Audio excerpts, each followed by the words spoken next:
Hola, profe, mucho tiempo. ¿Cómo están? Buenas tardes, maestro. Buenas tardes, pues aquí andamos.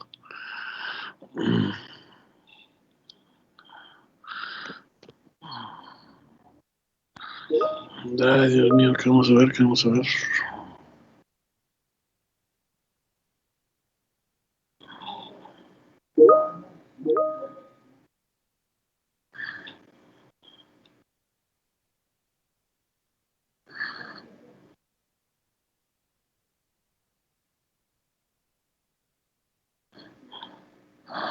Ok, ¿cómo estamos? ¿Algún pendiente? ¿Algo? Bueno, primero, ¿cómo están?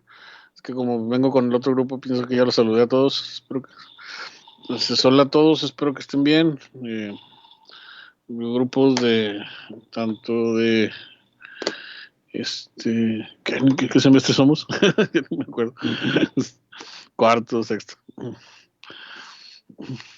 Espero que estén bien, espero que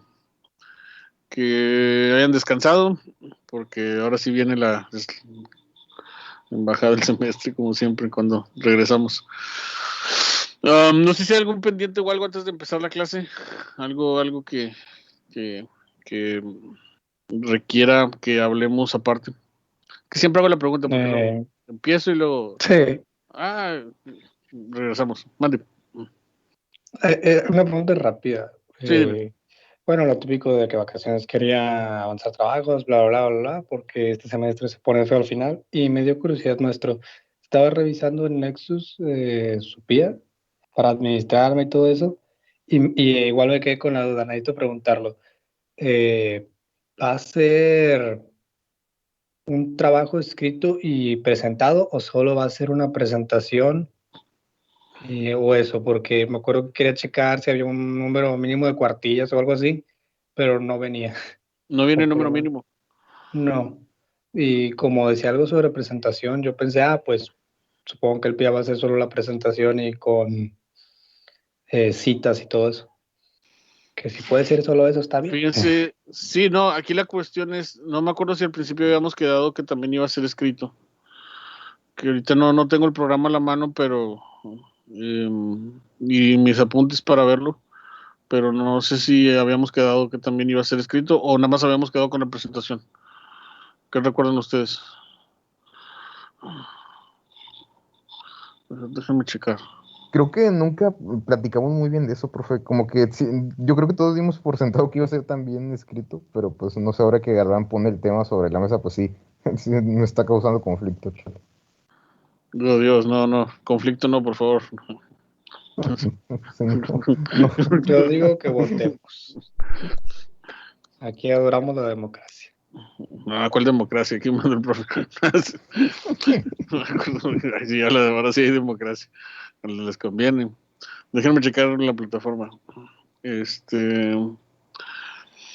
Es que en el anterior semestre, sí, por la cantidad de personas que éramos, ya me acordé, el programa lo cambié para que fuera solo la presentación. Eh, Porque dije, nunca voy a acabar de leer los trabajos. Este, que en el caso precisamente de historia contemporánea se tuvo que hacer. Sí, es que lo cambié, miren, yo lo cambié porque no era así, o sea, por ejemplo, en clases presenciales sí pido el trabajo escrito. Y el semestre, cuando empezamos este semestre, que vamos para un año, el, el semestre mantuve eso todavía incluso en el segundo semestre. Digamos, es que este es el tercer semestre, ¿no? Que llevamos ya en línea. Entonces sí estoy viendo que yo dejé nada más la exposición del PIR como tal. Entonces, como es así la estructura del programa, tal cual la dejé, pues entonces nada más se queda así. Sí, nada más que sí respetando todo lo que ahí viene, ¿no? Que incluya mínimo 5 fuentes, referencias, bibliografías. Sí, ya me acordé. Digo, es que precisamente quería checar el programa porque imagínense, ustedes son tantos que no me acuerdo, pero ya ahorita viendo el programa ya recordé que sí modifique el programa. Entonces, si ustedes se fijan en la actividad de aprendizaje, que no estoy compartiendo pantalla, pero si pueden ustedes entrar a Nexus, viene ahí nada más que realizar la investigación y exponer los días como tal. ¿sí? No viene la cuestión de trabajo escrito porque lo quité precisamente porque lo modifiqué con la pandemia. Entonces, así es, Gracias. pero sí les voy a pedir que me entreguen la presentación y que incluya lo que les estoy pidiendo en los criterios de desempeño y en la actividad de aprendizaje, que es mínimo 5 fuentes, con referencias al final, ¿sí? O sea, que me pongan de dónde salió toda la información, o sea, que no nada más así de... Fue Wikipedia cortar y pegar, o sea, eso sí lo voy a calificar. Entonces, vamos. Gracias. Y ya supongo que las fechas, rápido, supongo que ya las fechas de presentación ya se definían después. Sí, yo las defino en estos días, sí, espérenme tantito, ya estoy en eso. Sí, Ok, ya, gracias. sí, eso sí también, espérenme, porque ya recibí por ahí los nombres de sus trabajos y demás, pero ya yo creo que para la próxima semana ya les tengo las fechas para la exposición, que van a ser a partir de mayo, ¿se acuerdan? Pero todos ya vayan trabajando en eso, ya no estén esperando fechas. Oh, ok, pero sí, las fechas los tengo pendientes. Lo del trabajo escrito ya quedamos, no, es solamente la presentación porque así modifica el programa. Pero evaluando precisamente que la presentación cumpla con los criterios, ¿sí?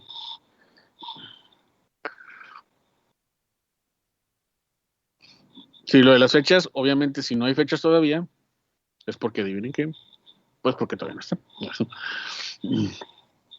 Pero ya me pongo las pilas, todo lo que me falta. ¿Qué más? A ver, ¿qué más me van a reclamar de la tarea que no he hecho?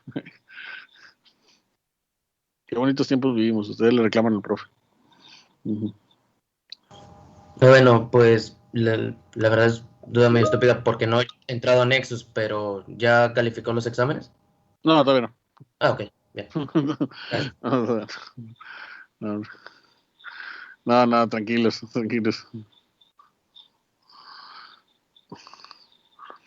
¿Qué me parecieron las propuestas? Me parecieron muy bien todas. Estuve leyendo y la verdad todos los temas me parecieron... No vi ningún tema y por eso no hice a lo mejor alguna aclaración o mandé algún mensaje. Dije, si veo por ahí algún tema que sea muy poco viable o relacionado con la clase, pues estaba pensando precisamente hablar con el equipo, pero la verdad, si nadie recibió por ahí mensaje mío, pues es porque todos los temas estuvieron bien, por la pregunta de Diana.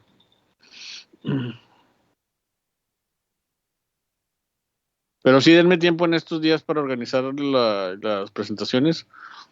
Sí, y el examen les digo, ahí sí ni me pregunten. Perdón, pero es que sí estoy ocupado en vacaciones haciendo otras cosas. Pero sí sale, oigan, sí sale. A ver, ¿qué más?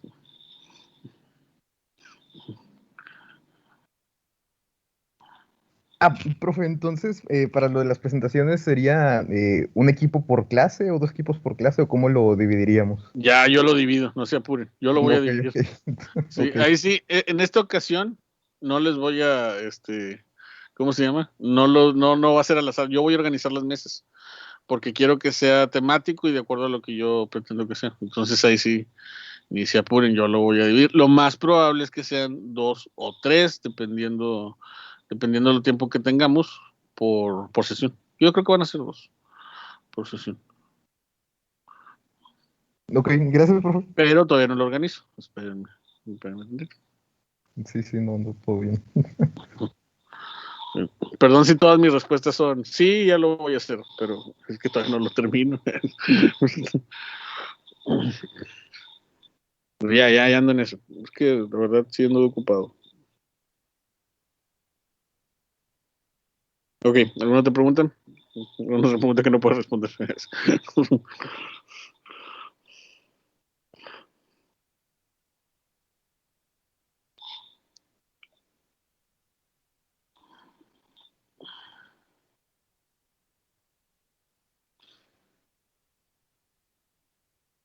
Ok, pues vamos a empezar hoy. De hecho, le vamos a pisar el acelerador. A ver, si ya no hay más preguntas, nada más díganme si no, para ya empezar. Vamos a pisar el acelerador. La verdad, todavía tenemos tenemos la sesión de hoy. Tenemos más o menos para que mis planes se cumplan de cuándo voy a terminar yo las sesiones, que también yo estoy pensando en abril. La sesión de hoy y la sesión de el jueves, con esta sesión, vaya, entre la sesión de hoy y el jueves nos quedan 6 sesiones en las que yo voy a exponer, ¿sí? No sé, hasta donde yo veo no se atraviesa nada en particular, y esperemos que no haya junta de aquí entonces, para terminar a tiempo. Una de las cosas que sí estuve como que organizándome, viendo por lo que me faltaba, es que yo tenía dividida 2 sesiones donde veíamos el imperialismo y veíamos en la otra la unificación alemana-italiana. Entonces, por la cuestión precisamente del tiempo y de que quisiera mejor darle más tiempo a guerras mundiales y reducir un poco lo de precisamente imperialismo y eso, hoy vamos a ver esas 2 lecturas en una sesión. Entonces, si se acuerdan por ahí, ustedes ven el listado de lecturas que son por sesiones. En una lectura íbamos a ver imperialismo y en otra íbamos a ver unificación alemana-italiana. Entonces decidí juntarlos hoy uno, porque además de porque son muy, digamos, similares, o sea, son temas que se juntan, pues insisto, para poder ir apurándonos, porque si no nos va a ganar el tiempo y dejar tiempo precisamente también para una sesión más para los pies, que ya les digo, ya para que no se me espanten, ya me comprometo que la próxima semana más tarde ya les tengo las fechas, ¿sí?, de exposición. Y bueno, entonces eso es lo que vamos a ver hoy, ¿sí? Es lo que vamos a ver hoy. Vamos a ver unificación, imperialismo y unificación alemana-italiana, que son temas que pues, yo sé que pueden resultar ser a lo mejor más, no tan rápidos de hablar, pero pues vamos a tener que reducirlos para no quedarnos cortos con temas que considero más relevantes y para que los temas que por ahí ya me pusieron, podamos verlos. Ok, entonces, y bueno, sí, ok. A ver, más preguntas. Diana ya responde. Margarita, gracias. Sí, ando algo apurado, lo siento, pero muchas cosas han salido. Y empecemos. Entonces, si ya no hay más preguntas aleatorias a esto, continuemos. Hoy vamos a ver entonces imperialismo y unificación alemana-italiana. Y ya después de las preguntas, así que no nos queda más tiempo, así que empecemos rápido.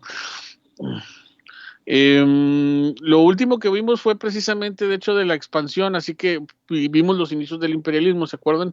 De cómo precisamente después del triunfo del liberalismo, después del final del antiguo régimen, viene precisamente la expansión de Europa, la unificación a través precisamente del comercio, de la industria, de la política, todo eso precisamente ligado a la Revolución Industrial, Revolución Francesa. Vimos cómo precisamente ya hay una nueva incluso Revolución Industrial, una digamos, conexión entre la industria y la ciencia, una ampliación precisamente en el mundo en función precisamente de lo que Europa va a determinar.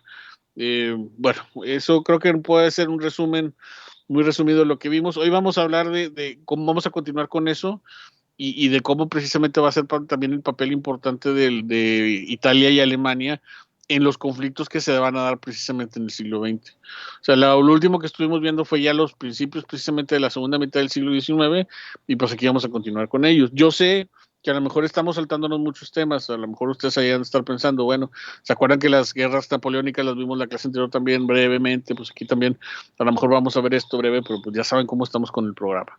Entonces, por ahí no se me espante, no crean que no es que no lo esté tomando en cuenta, pero por eso siempre hay que estar al pendiente de esto. Pero creo que ya hemos hablado de la situación en la que nos encontramos en que esta materia está muy reducida por varias cuestiones. Así que empecemos con lo del imperialismo, que quería empezar para variar, sí, porque ya saben que eso no puede faltar en mis clases. Vamos a leer a Hobsbawm. Sí, un apartado, una parte importante que precisamente le llama la era del imperio. Y me gusta mucho las 2 primeras páginas porque describe muy bien el resumen de lo que podríamos hablar de lo que es el imperialismo. Entonces leo, dice, un mundo en el que el ritmo de la economía está determinado por los países capitalistas desarrollados o en proceso de desarrollo existentes en su seno, tenía grandes probabilidades de convertirse en un mundo en que los países avanzados dominaran a los atrasados. En definitiva, en un mundo imperialista. O sea, si se fijan, me gusta cómo definir el imperialismo desde el inicio. O sea, ¿qué es el imperialismo?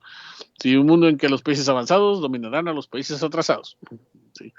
Pero paradójicamente el periodo transcurrido entre 1875 y 1914 se le puede calificar como la era del imperio no solo porque en él se desarrolló un nuevo tipo de imperialismo, sino también por otro motivo ciertamente anacrónico. Probablemente fue el periodo de la historia moderna en que hubo mayor número de gobernantes que se autotitulaban oficialmente emperadores, o que eran considerados por los diplomáticos occidentales merecedores de ese título. Y sí, pónganse a pensar, esta es una época donde todo el mundo se llama emperador. Sí, hay emperadores en toda Europa, hay emperadores en Asia. No, yo creo que nada más en América y no, sí, no sé si recordemos algún emperador, pero bueno, hasta donde sé, Porfirio Díaz era muchas cosas, pero todavía no llegaba hasta eso. Sí. En Europa se reclamaban este título de gobernantes de Alemania, Austria, Rusia, Turquía y en su calidad de señores de la India, el Reino Unido. Dos de ellos, Alemania y el Reino Unido, eran invocaciones del decenio de 1870. Compensaban con creces la desaparición del segundo imperio de Napoleón III en Francia. Fuera de Europa se adjudicaba normalmente ese título de los gobernantes de China, Japón, Persia y tal vez en este caso con un grado mayor de cortesía diplomática internacional a los de Etiopía y Marruecos. Y eso es cortesía internacional porque, pues imagínense, los imperios de África, hasta qué punto se les podía respetar y mantenerlos como iguales. Y por otra parte, hasta 1889 sobrevivió en Brasil un emperador americano. Bueno, sí es cierto, en Brasil. Podían añadirse a esta lista uno o dos emperadores más oscuros. En 1918 habían desaparecido 5 de ellos. En la actualidad, 1987, que es cuando se escribió este libro, el único superviviente de ese conjunto de supermonarcas es el de Japón, cuyo perfil político es de poca consistencia y cuya influencia política es insignificante. Sí, no, eso es nada, todavía, ¿no? No sé si hay, digo, esto es del 87, todavía, de hecho tenemos nuevo emperador en Japón, sí. Así que creo que eso se mantiene. Sí. Desde una perspectiva menos trivial, el periodo al que estudiaremos es una era en que aparece un nuevo tipo de imperio, el imperio colonial. La supremacía económica y militar de los países capitalistas no había sufrido un desafío serio desde hacía mucho tiempo, pero entre finales del siglo XVIII y el último cuarto del siglo XIX no se había llevado a cabo intento alguno por convertir esa supremacía en una conquista, anexión y administración formales. Entre 1880 y 1914 se intentó, se realizó y la mayor parte del mundo ajeno a Europa y el continente americano fue dividido formalmente en territorios que quedaron bajo el gobierno formal o bajo el dominio político informal de uno u otro de una serie de estados, fundamentalmente el Reino Unido, Francia, Alemania, Italia, los Países Bajos, Bélgica, los Estados Unidos y Japón. Hasta cierto punto las víctimas de este proceso fueron los antiguos imperios preindustriales supervivientes de España y Portugal. El primero, pese a los intentos de extender el territorio bajo su control al noreste de África, más que el segundo, pero la supervivencia de los más importantes territorios portugueses en África, Angola y Mozambique, que sobrevivirían en otras colonias imperialistas, fue consecuencia sobre todo de la incapacidad de sus rivales modernos para ponerse de acuerdo sobre la manera de repartírselo. No hubo rivalidades del mismo tipo que permitieran salvar los restos del Imperio Español en América, Cuba, Puerto Rico y en el Pacífico, Filipinas, de los Estados Unidos en 1898. Normalmente, la mayor parte de los grandes imperios tradicionales ya se mantuvieron independientes, aunque las potencias occidentales estaban ellos en zonas de influencia. Incluso una administración directa en algunos casos, como en el acuerdo anglo-ruso sobre Prusia en 1907, cubría todo el territorio. De hecho, se daba por sentada su indefinición militar y política. Si se conservaba su independencia, fue bien porque resultaba, convenientes como estados tapón, como ocurrió en Siam, en la actual Tailandia, que dividía las zonas británicas y francesas en el sureste asiático, o en Afganistán, que separaba el Reino Unido y Rusia. Por la incapacidad de las potencias imperiales rivales para acordar una fórmula para la división, o bien por su gran extensión, el único estado no europeo que resistió con éxito la conquista colonial formal fue Etiopía, que pudo mantener a raya Italia, la más débil de las potencias imperiales, porque ya saben que Italia se metió nada más a esto, pues ahorita vamos a ver de hecho por qué. Sí, dos grandes zonas del mundo fueron totalmente divididas por razones prácticas, África y el Pacífico. No quedó ningún estado independiente en el Pacífico, totalmente dividido entre británicos, franceses, alemanes, neerlandeses, norteamericanos y todavía en una escala modesta japoneses. En 1914 África pertenecía en su totalidad al Imperio Británico, francés, alemán, belga, portugués y de forma más marginal al español, con la excepción de Etiopía, de la insignificante República de Liberia en el África Occidental y Liberia prácticamente aquí no te ponen que estaba bajo control norteamericano, y de una parte de Marruecos que todavía resistía la conquista total. Como hemos visto en Asia, existía una zona amplia, nominalmente independiente, aunque los imperios europeos más antiguos ampliaron y redondearon sus extensas posesiones. El Reino Unido, anexionado Birmania en su imperio indio y reforzando la zona de influencia en el Tíbet, Persia y la zona del Golfo Pérsico, Rusia penetrando más profundamente en el Asia Central, aunque con menos éxito en la zona de la Siberia lindante, con el Pacífico en Manchuria, los neerlandeses estableciendo su control más estricto en regiones más remotas de Indonesia. Se crearon dos imperios prácticamente nuevos, el primero por la conquista francesa de Indochina, iniciada en el reinado de Napoleón III, el segundo por parte de los japoneses a expensas de China en Corea y Taiwán, en 1895, y más tarde a expensas de Rusia, si bien a escala más modesta, en 1905. Solo una gran zona del mundo pudo sustraerse casi por completo este proceso de reparto territorial. En 1914, el continente americano se hallaba en la misma situación que en 1875, que en el decenio de 1820. Era un conjunto de repúblicas soberanas, con excepción de Canadá, las islas del Caribe y algunas zonas del litoral caribeño. Con excepción de Estados Unidos, su estatus político raramente impresionaba a nadie salvo sus vecinos. Nadie dudaba que desde el punto de vista económico, me perdí.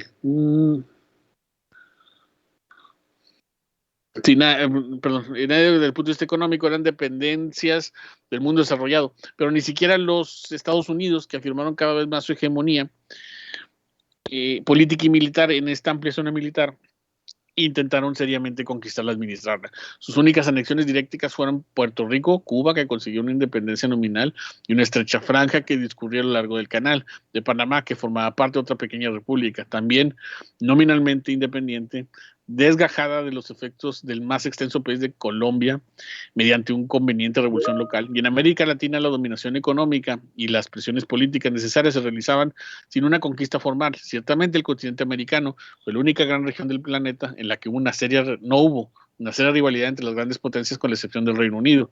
Ningún estado europeo poseía algo más que las dispersas reliquias, básicamente en la zona del Caribe, del imperio colonial del siglo XVIII, sin gran importancia económica de este tipo.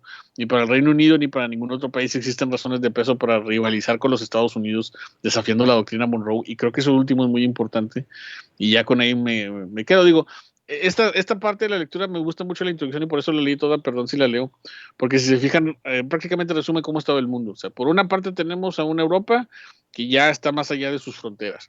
Tenemos a un Asia, ¿sí?, que todavía, digamos, tiene imperios, pero prácticamente están bajo el control de muchos de los países de Asia. No se diga África, que como se menciona ahí, estaba repartido entre el imperio británico, francés, belga, alemán y algo del español. Y el caso a lo mejor curioso, o el caso a lo mejor, digamos, ¿cómo se llama? De excepción, va a ser América. Pero como precisamente vamos a ver, América pues va a estar precisamente bajo el control de Estados Unidos, bajo lo último que se conoce como la doctrina Monroe. O sea, en este caso precisamente América, muy bien fácilmente se puede decir que eran estados soberanos independientes, pero sabíamos que si ningún país europeo se metía con América, es porque Estados Unidos tenía un control muy, digamos, directo sobre precisamente los territorios americanos, su economía y otras cosas, ¿sí? Entonces, en ese sentido, ya esta es la época del imperialismo. En resumen, todo está repartido, excepto, y ahí es donde precisamente también quiero iniciar en este apartado. Dice, este reparto del mundo entre un número reducido de estados que da su título al presente volumen era la expresión más espectacular de la progresiva división del globo en fuentes y débiles, avanzados y atrasados, a las que ya hemos hecho referencia. Era también un fenómeno totalmente nuevo entre 1876 y 1915. Aproximadamente una cuarta parte de la superficie del planeta fue distribuida o redistribuida en forma de colonias entre media docena de estados. El Reino Unido incrementó sus posesiones en unos 10 millones de kilómetros cuadrados, Francia 9 millones, Alemania adquirió más de 2 millones y medio, y Bélgica e Italia algo menos. Los Estados Unidos obtuvieron unos 250,000 kilómetros de nuevos territorios, fundamentalmente a costas de España, extensión similar a la que consiguió Japón con sus anexiones a costa de China, Rusia y Corea. Las antiguas colonias africanas de Portugal se ampliaron unos 750,000 kilómetros cuadrados por su parte España, que resultó un claro perdedor ante los Estados Unidos. Consiguió, sin embargo, algunos territorios áridos en Marruecos y el Sahara Occidental. Más difícil es calibrar las anexiones imperialistas de Rusia, ya que se realizaron a costa de los países vecinos y continuando un proceso de varios siglos de expansión territorial. El Estado zarista, además, como veremos, Rusia perdió algunas posiciones a expensas de Japón. De los grandes imperios coloniales, solo los Países Bajos no pudieron o no quisieron anexionarse a nuevos territorios, salvo ampliando su control sobre las islas indonesias que les pertenecían formalmente desde hace mucho tiempo. En cuanto a las pequeñas potencias coloniales, Suecia liquidó la única colonia que conservaba, una de las Islas Indias Occidentales que vendió a Francia, y Dinamarca actuaría en la misma línea, conservando únicamente Islandia y Groenlandia como dependencias. Sí, y ahí le dejo porque yo si no creo que la lectura le va a dar, pero si se fijan, para ir resumiendo el imperialismo y la forma en que precisamente el autor ve el imperialismo, el mundo estaba repartido, había algunas excepciones, había algunas precisamente, digamos, formas de verlo, pero como yo lo veo, África y Asia estaban en control propiamente de Europa. Japón tenía ciertos territorios que precisamente controlaba de Asia, y por su parte América tenía un control económico, ¿sí?, sobre América, que precisamente daba esa idea, yo creo, de autonomía, pero que en realidad no era así. Esto sobre todo lo menciono porque, como dice Hobsbawm, a lo mejor eso representa algo distinto, pero no olvidemos que, por ejemplo, la mayor parte de las inversiones, el control de la economía de muchos países de América estaban en manos de los norteamericanos. Industrias importantes como el ferrocarril, el petróleo, materias primas estaban en manos de los norteamericanos. Y yo creo que le ponen la cereza al pastel del control americano los Estados Unidos con el Canal de Panamá, donde precisamente ellos dicen, bueno, ya no nada más es un control como tal, sino es un control incluso de su principal punto, en este caso de tránsito, que fue el Canal de Panamá por muchos años, de Estados Unidos, y que bueno, ahorita ya de hecho ya no lo fue. Entonces, más o menos así queda la repartición del mundo y el imperialismo. El imperialismo no se trata, creo que es lo que precisamente también dice la lectura, de tener territorios y colonias de inicio, sino se trata de tener un control y una manifestación de su poder económico y político en todos estos lugares y en todos estos territorios. Y para ese momento esto ya era prácticamente inevitable. A ver, Derek,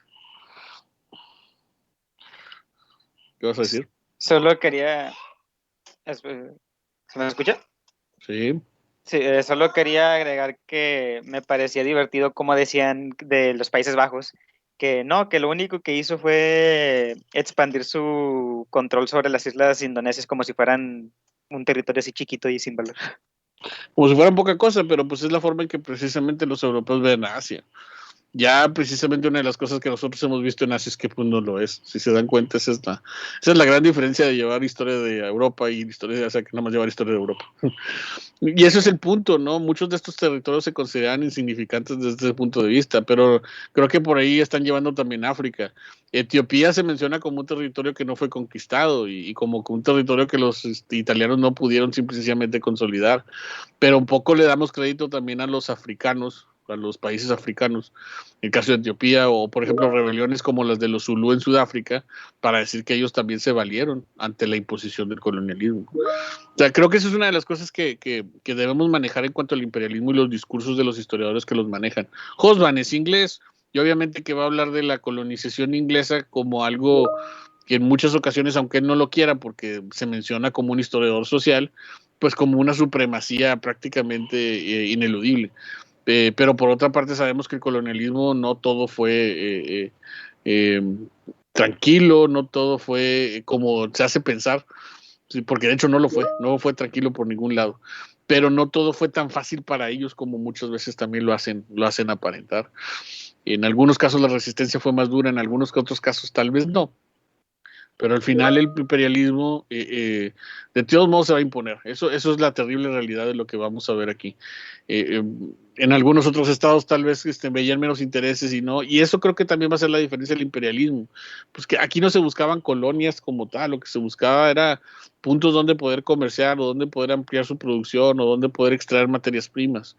Y entonces había lugares a lo mejor a los cuales podía tener control, pero no sé qué tanto les importaba tener el control total de lo que ahí había, ¿no? Por ejemplo, se menciona el caso tailandés, pues sí, era un estado tapón, sobre todo para incomodar la posición que los ingleses tenían ya en Indochina, en referencia precisamente a la que tenían los franceses, pero pues qué tanto tenían intereses por controlar Tailandia. Pues. Bueno, entonces precisamente ahí es donde se vio. Dice, pero, profe, pero los Zulús no se rebelaron, eran su propio país. Bueno, sí. Bueno, se rebelaron contra los ingleses que trataban precisamente de conquistarlos. Entonces, a lo mejor aquí mi equivocación no fue llamarle rebelión, fue llamarle guerra. Sí, ¿sí, Derek? ¿Estás de acuerdo?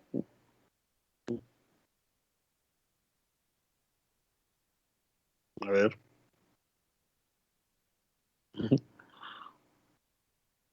Contesta. Ok, entonces no contestes. En general, África toda Etiopía como una forma de madre ideológica. Sí, Etiopía es visto históricamente como el estado más antiguo del continente. Entonces, pero volvemos a lo mismo, o sea, los estados africanos fueron subestimados, ¿no? Como ya no me contestó Derek, supongo porque le dio miedo, sí, a ver, para que me conteste. Pasa eso, ¿no? O sea, lo subestimaban mucho y los Zulús resultaron ser más implacables de lo que se esperaba en esos territorios. Sí, bueno, Carlos. Sí, también quería comentar el caso de Etiopía. Compañeros de sexto me pueden corregir si me equivoco. Tengo entendido que ellos tomaron la ventaja que uno era una nación cristiana, que tenían nexos comerciales con los portugueses en la región y supieron maniobrar políticamente para obtener apoyo militar y tecnológico de ellos para poder defenderse de incursiones europeas. Hicieron cuenta de que, ok, o sea, no podemos ganarles.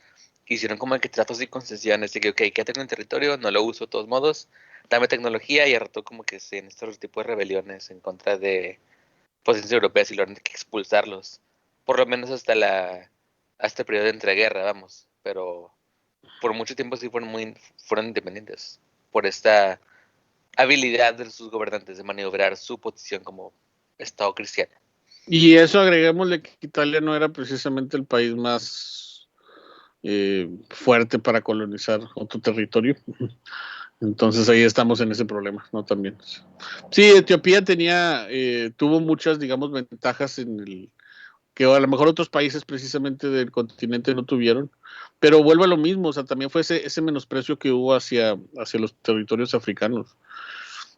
Yo por ahí hay una lectura que es de un autor que se llama Walter Rodney, creo que por ahí sí se las comentaba, de cómo Europa subdesarrolla África, y él dice que también el problema en África, por el cual precisamente también fueron presa fácil de los países europeos, es porque incentivaron mucho los conflictos que había al interior del continente. Entonces también sí, para los europeos fue al final relativamente sencillo, porque no lo fue, pero relativamente sencillo para muchos otros territorios conquistar el continente, es porque también los africanos no tuvieron capacidad de unirse en contra de las amenazas que venían al exterior. Y una de las cosas que menciona Walter Rodney es que precisamente esa división que se dio es porque los europeos también incentivaron las rebeliones al interior. ¿Cómo incentivaron las rebeliones al interior los europeos? Bueno, como el tráfico de esclavos resultaba ser bastante lucrativo, había naciones africanas que preferían mantener ese tráfico con Europa que propiamente a lo mejor simple y sencillamente detenerlo. No fue así, no lo hicieron, eran naciones que precisamente se enemistaban por la búsqueda de esclavos, y entonces, ¿qué unidad podías encontrar en África cuando se la pasaban peleando entre sí en este caso, por mantener el esclavismo? Y si eso le agrega las consecuencias terribles que el esclavismo va a tener en el continente africano, de una población diezmada, seleccionada, arrebatada, ¿no? Pues entonces los africanos poco tuvieron que luchar contra el imperialismo en sus diferentes nacionalidades. A ver, Ricardo y luego Miguel.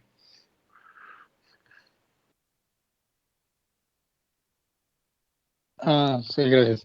De hecho, como estuve haciendo lecturas sobre un libro de África y la historia, de cortito, se lo recomiendo. De hecho, hice una reseña para ese, África y la historia de Luis César Bou.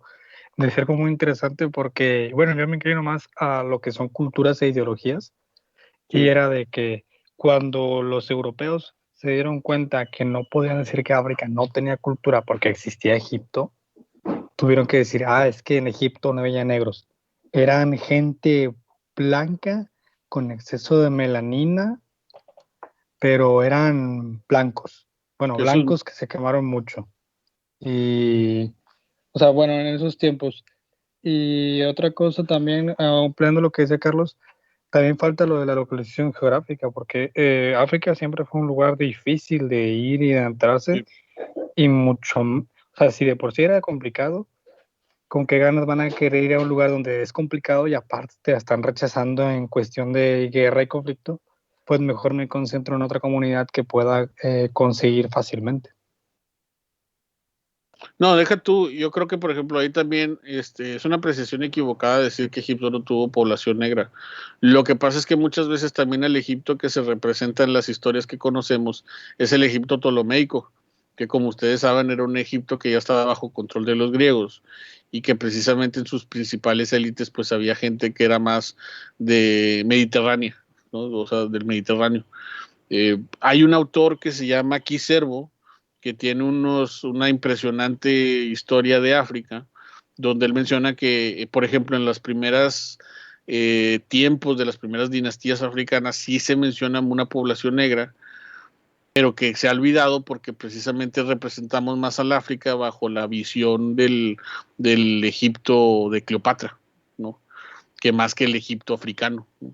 Entonces yo ahí agregaría eso que dices de que no es tanto eso que un blanco con exceso de melanina. Creo que ahí sí no estoy de acuerdo con eso. Más bien el problema es que los egipcios que reconocemos y representamos en muchas de las historias son los egipcios de la etapa ptolomeica, donde ya precisamente son distintos. Recuerden que Egipto va a ser ocupado por distintos grupos a lo largo de su historia, pero en un principio, en la época de los nomarcas, no se ubican en esta etapa, que eran precisamente divisiones de pequeños reinos antes de la unificación con los faraones, sí se menciona un Egipto negro, incluso los ejércitos libios que utilizaban en la guerra todavía por mucho tiempo eran negros, y hay algunas representaciones en su arqueología que así lo demuestran.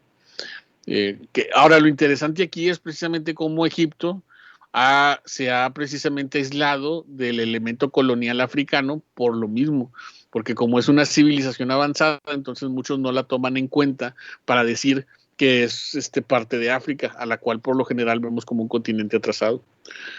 Pero eso es precisamente parte de los prejuicios coloniales de los que hemos estado hablando casi todo el tiempo. A ver, Miguel. Sí, gracias, bro. Bueno, creo que algunos autores ni siquiera consideran correcto llamar faraones a los últimos tolemaicos, creo que ya los ven como reyes Sí. diferentes.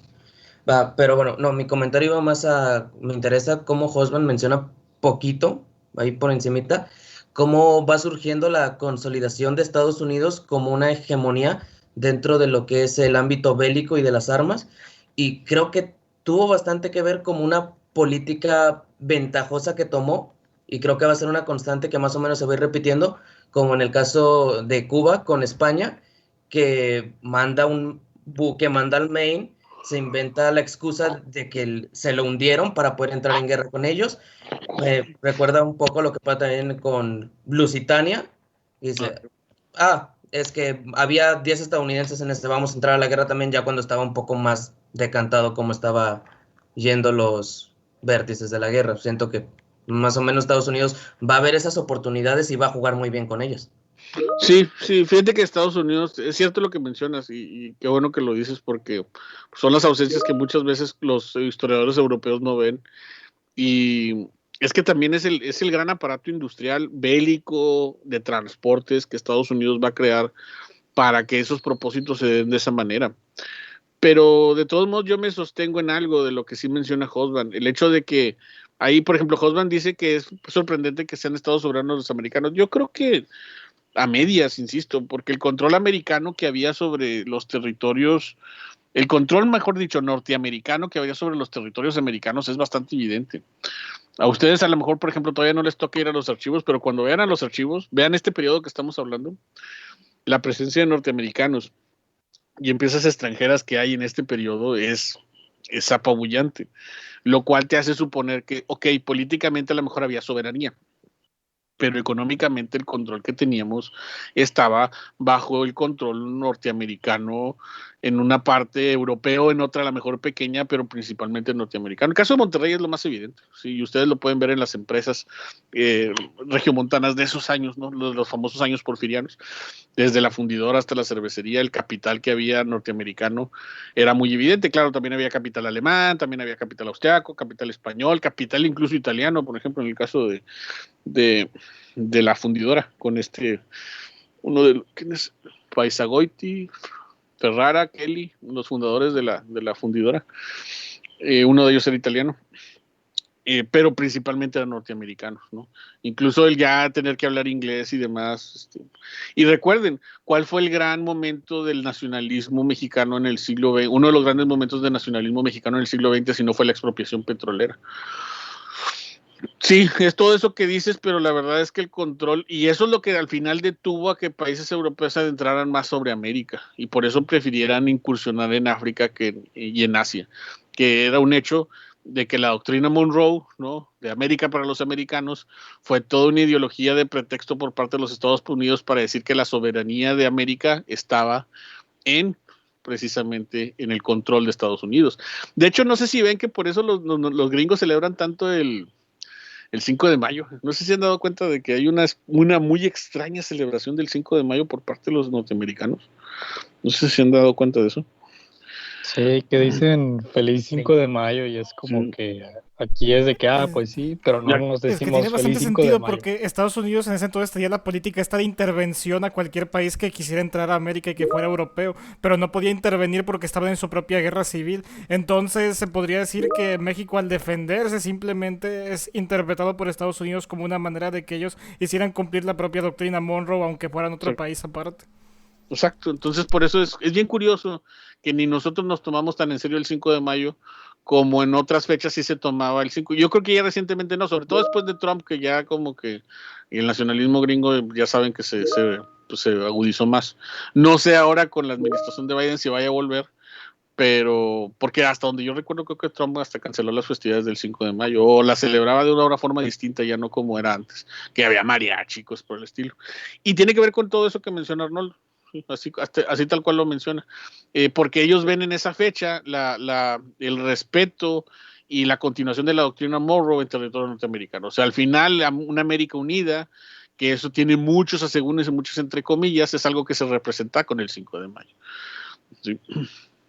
Estados Unidos como un país europeo en América. Muero cada mayo cuando pasa eso. Y no sé si saben que el dato curioso del 5 de mayo, que es el día que más se venden aguacates en Estados Unidos. Creo que junto con el Super Bowl. Creo que iba a decir que no era el Super Bowl. Junto con el Super Bowl. Es el día que más se venden aguacates en Estados Unidos. Esos 2 días. Son así de que el aguacate se dispara. Ok, sí, entonces ya con eso estamos claros que el imperialismo no es tanto una forma de colonización territorial, es más una forma de colonización económica. Creo que eso ya a estas alturas nos debe quedar claro.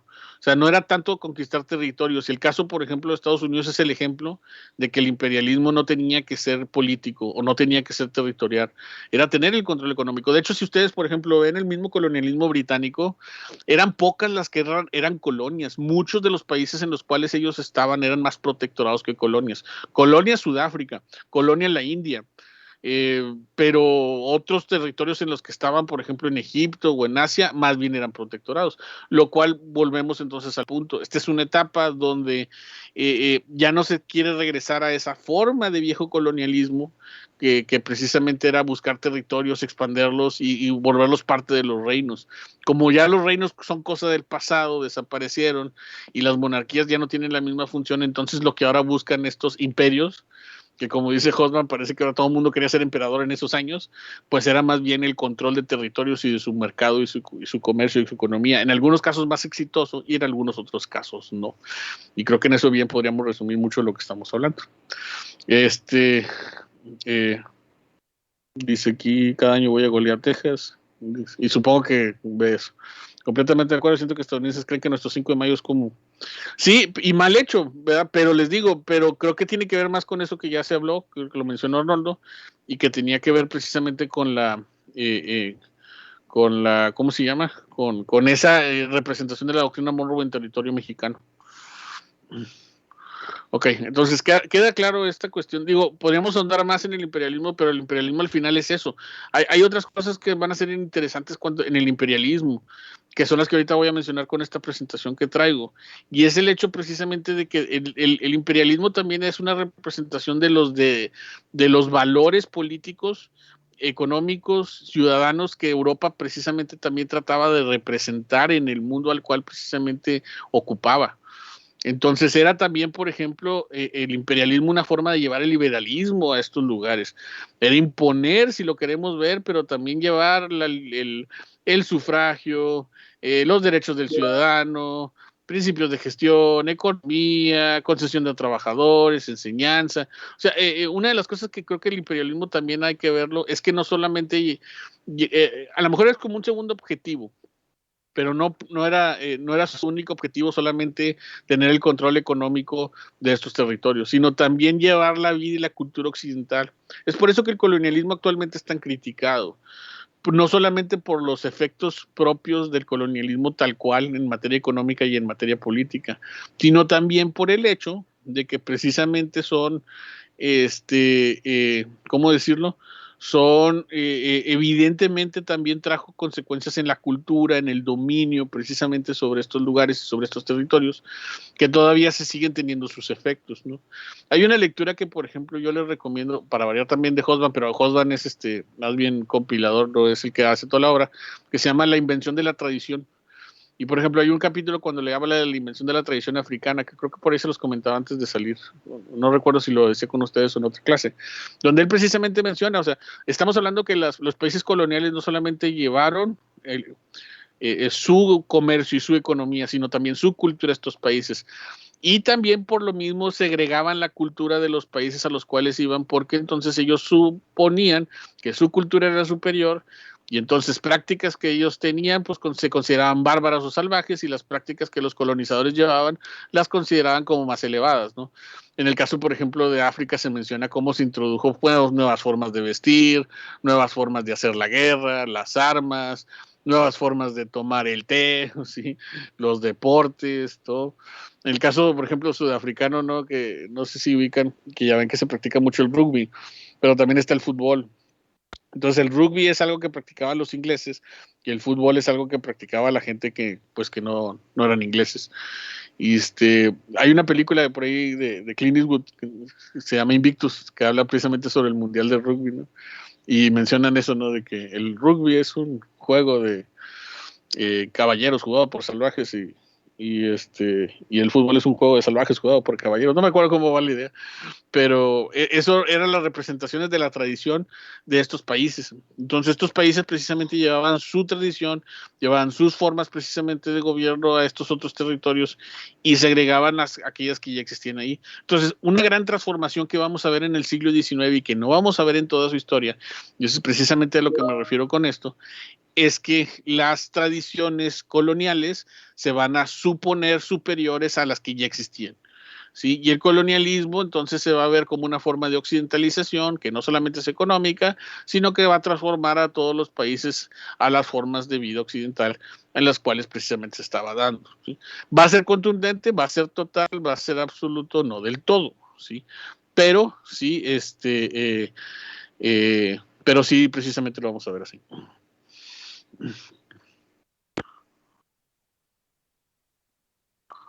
Dice, a ver, dice Derek, dice, si empezó con que celebraban la doctrina, no creo que siga así, dudo que una décima parte de la población estadounidense sepa que es la doctrina Monroe. A ver, ¿alguien le contesta? Anda afilado, Derek, o sea, no le crea a nadie ahora.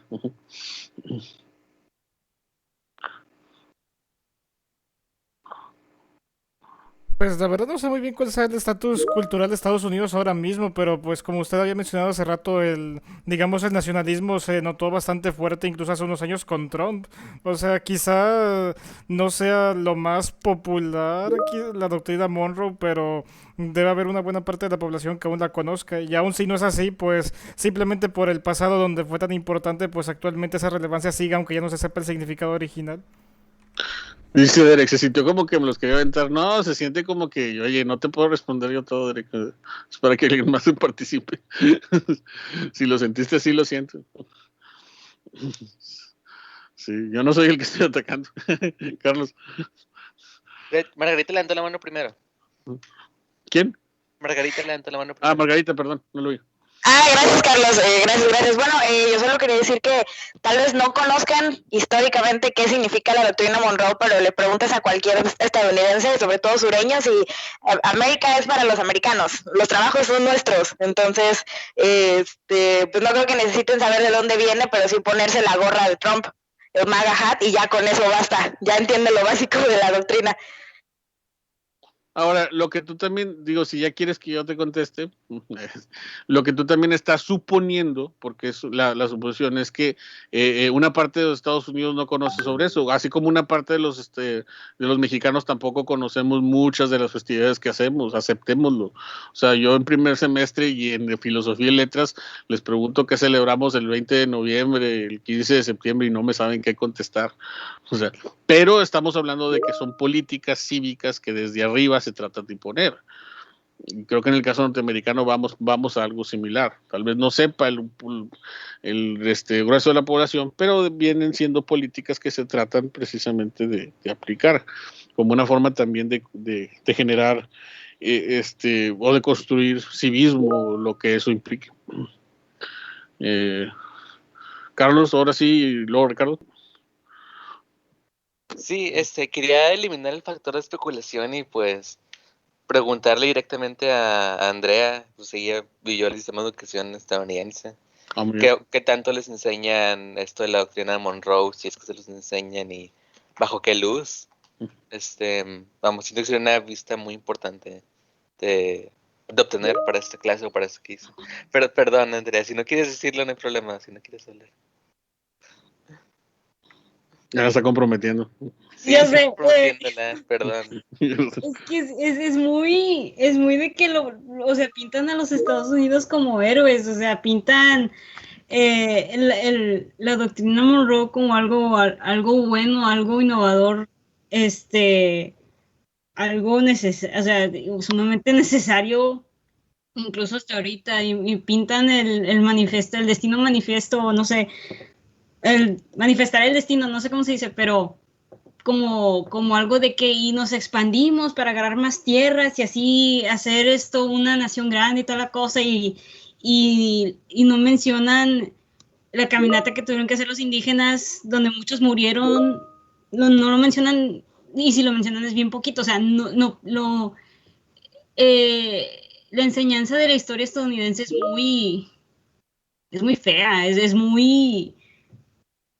Bueno, es extremadamente patriotista, pero a un nivel de que no quiere ver ningún otro lado que no sea los Estados Unidos. Entonces, ¿esto que dirías tú que va en contra de lo que dice Derek, de que no muchos americanos conocen lo que es la doctrina Monroe? Es una justificación de que lo que hicimos fue chido. Como alguien hispano de primera generación, sabiendo la historia, por decir, de México, y luego viendo cómo te la enseñan aquí, es como de que los mexicanos nos vinieron a invadir y no sé qué más, y recuerdan el Álamo, recuerdan Goliat y toda la cosa, y ok, así no me lo dijeron. Ok, Ricardo. Es que lo que tienen muchas veces las estructuras culturales, sí, soy muy estructuralista, me gusta mucho esa tendencia, aunque esté viejita, es que no tiene por qué decirte, es que es, ¿cómo se llama? La doctrina Monroe, aprende la doctrina. No, mientras estés enseñando el corpus ideológico de una, ¿cómo se llama? De una doctrina, aunque no digas el nombre de la doctrina, mientras sepan qué hacer y cómo hacerlo, pues lo están reproduciendo y lo van a estar pensando y haciendo constantemente. Es el simple nacionalismo. Bueno, que en Estados Unidos lo disfrazan de patriotismo. O sea, no se trata de que diga, van a ser patriotas. No se dice eso. Se dice de que Estados Unidos, como lo dice Andrea, fue la policía del mundo, ha salvado a todos, no sé qué más. Así que tal vez si tú le dices la doctrina Monroe, algunos no sepan qué es, pero en su accionar o su pensar están aplicando esos principios de la doctrina Monroe. Muchas veces así. Tal vez no sepas el título de lo que estás pensando, pero al final de cuentas lo estás pensando. Como somos un país católico, hay muchos pensamientos que queramos o no, por más ateos que sean, si son de una cultura católica, aunque no lo sepamos. Sí. Andrea, perdón, también levantó la mano. Iba a decir que, por ejemplo, con la guerra mexicoamericana pintan de que, pues, por causas, acciones de otros países que nosotros pobrecitos los estadounidenses y otros países nos están haciendo la guerra, en realidad ellos eran, la mayoría era los Estados Unidos haciendo la guerra. Incluso creo que me encontré con un discurso de un congresista americano que estaban pensando en anexar México a los Estados Unidos, y este congresista dijo, no queremos mezclarnos, no queremos que nuestra raza blanca se mezcle con estos mestizos o indígenas. Y todo el rato yo me quedé de que, son hechas, porque así son incluso todavía. No han cambiado nada desde el siglo XIX, de incluso más. Fíjate que eso que dices tiene más sentido para mí, de que si existiera alguna razón por la que el 5 de mayo no podría ser, digamos, representado, es por eso.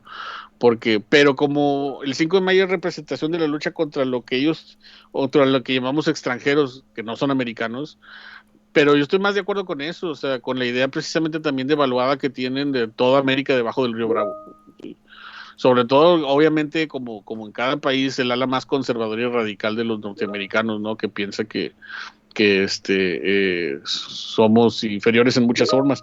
De hecho, una cosa que pues, no es historia de Estados Unidos, pero recuerden que los crímenes de odio que se hicieron contra hispanos, yo creo que eran equiparables a los que también hubo contra la población afrodescendiente en el siglo XIX y XX. Sí, en los años 20 también linchaban a hispanos. A muchos hispanos, a muchos mexicanos, cosa que no se promueve o se conoce mucho, pero sí era igual de terrible.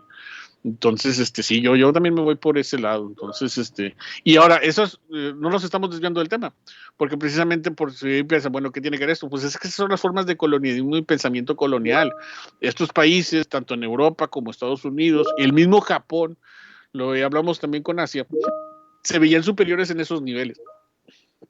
Y entonces en esas formas precisamente también de control económico también estaba el mismo pensamiento político que los hacía ser distintos, que precisamente los hacía verse como superiores, pero aprovechaban circunstancias en particular que precisamente pudieran serles convenientes, ¿no? Porque, por ejemplo, en el caso de los británicos, van a crear a muchos reyes, ¿sí?, a lo largo del continente africano, y solamente para mantenerlos contentos de que eran iguales a los monarcas europeos.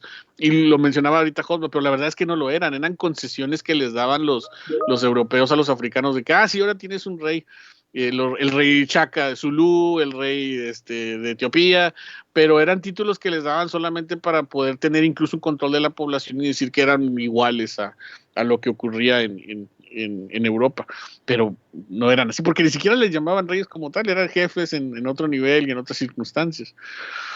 Total, no sé si ya con eso vamos bien, y veo que esto llevó a mucha perspicacia. Hay mucho en el chat que no voy a alcanzar a leer.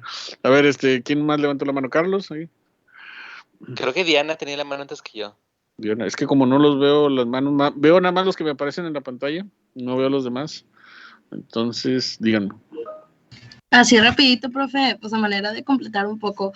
Recuerdo que hace un año que estábamos llevando los de cuarto la materia de tradición intelectual hispanoamericana, pues hablamos en la última etapa respecto a ese sentimiento de inferioridad que tiene Latinoamérica respecto a los europeos y demás, pero mencionan las lecturas justamente que esto no sucede o no aplica como tal con el norte de América o con lo que es Estados Unidos, porque la unidad cultural y la idea que se han hecho de sí mismos es de tanta superioridad que casi creo que se creó un hermanito menor de Europa en potencia o potente a alcanzar ello, ¿verdad? Y por eso se cree mucho más que nosotros y no le pasa de tener baja autoestima como el resto de América.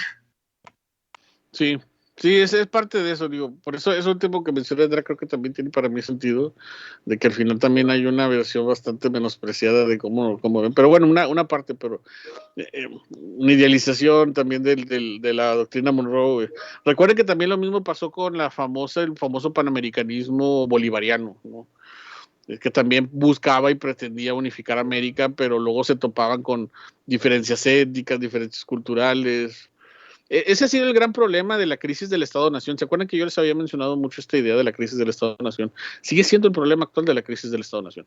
O sea, que el Estado-Nación supone que va a unir a todos bajo un régimen político, económico y cultural que sea, digamos, conciliador. Pero el gran problema desde que este sistema político es el que impera es que no se pueden conciliar muchas veces los problemas culturales, ¿no? Los problemas culturales, los problemas raciales, si así les queremos decir, y eso lleva a todos estos enfrentamientos de los que hemos hablado.